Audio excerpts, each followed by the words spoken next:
You know, the United States is a world leader in new technological advancements, and in no sector is that better illustrated than in the auto industry. We find ourselves at a critical juncture in terms of vehicle technology. Advancements such as super lightweight materials and vehicle-to-vehicle and vehicle-to-infrastructure communications are rapidly coming to market and changing the way that Americans get to work, travel on vacation, and move goods and services across the country. With a shared goal in maximizing the potential of these technologies, we must get ahead of the curve and think strategically about how to seamlessly weave them together in a way that will best increase public safety, fuel efficiency, and vehicle performance. That's why I'm excited to be leading two bills that will provide the tools that researchers, engineers, manufacturers, and others need to create the next generation of cars and trucks built in Michigan and in states all across the country. The Vehicle Innovation Act builds on the Department of Energy's innovative work to improve vehicle fuel economy and minimize petroleum use. The Vehicle Innovation Act is bipartisan, with strong support from my lead co-sponsors, Senators Alexander and Stabenow. Thanks to a team effort, it passed as an amendment to the bipartisan energy bill in the Energy and Natural Resources Committee yesterday by a vote of 20-2.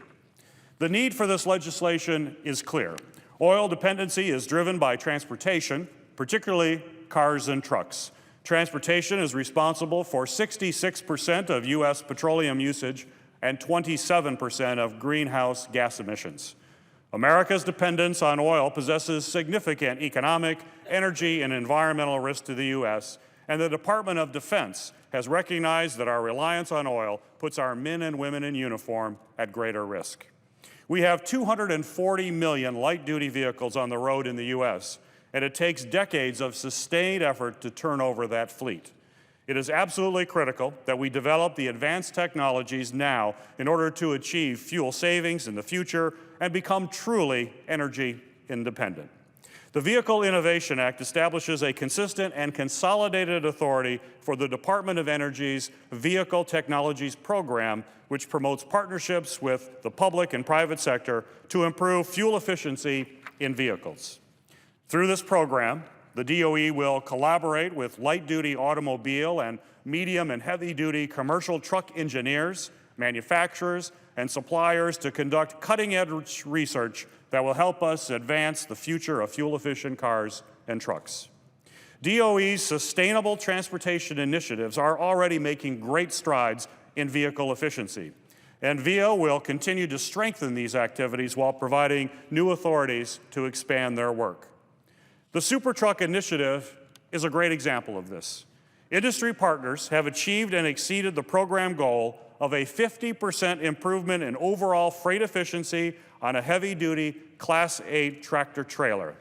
Some have even reached over a 100% improvement. My bill ensures that the DOE will be able to continue working with the industry on SuperTrucks. Another example that the Vehicle Innovation Act will build on is the work on multi-material lightweight vehicles. Holistic vehicle and manufacturing design improvements for reducing vehicle weight can result in weight reductions and fuel economy gains of over 20%. The Vehicle Innovation Act is technology neutral. It develops and strengthens the toolbox for auto experts without picking winners and losers. It also directs the Department of Energy to continue its investment into multiple transformational technologies such as hydrogen and batteries. DOE research and development has cut costs for fuel cell systems by 50% since 2006. My bill will build on this success and expand DOE's focus into the near-term deployments that will result in major savings for the national fleet.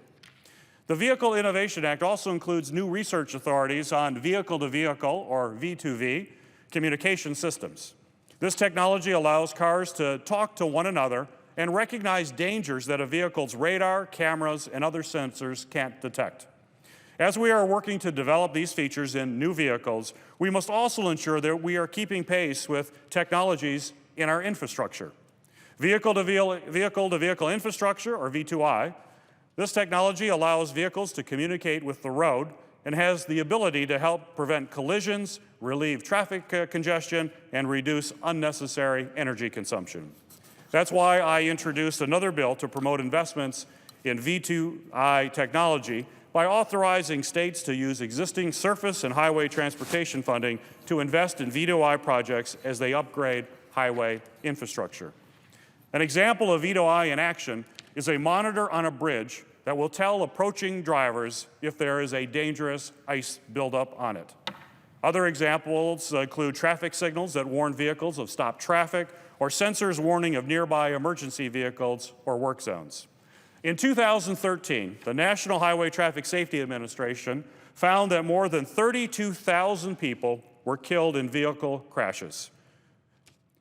And according to NHTSA, V2V and V2I, the new technologies now being developed, will be able to eliminate up to 80% of vehicle accidents involving non-impaired drivers once they are fully deployed.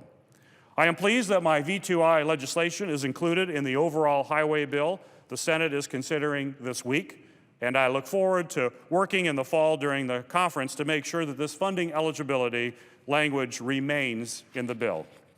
V2V and V2I technology are part of the auto industry's future, and these technologies are going to be readily available in the near term. That is why it is so important that we make these investments in our infrastructure now to ensure that we can start using these life-saving technologies as they become available. Taken together, these two bills represent the type of forward-thinking policy making that Congress should be focused on every day. Investments in research and development have demonstrated the ability to transform our society for the better, and I am determined to make sure that the United States is the country that's driving forward advanced technology instead of putting on the brakes and being left behind. Mr. President, I yield the floor.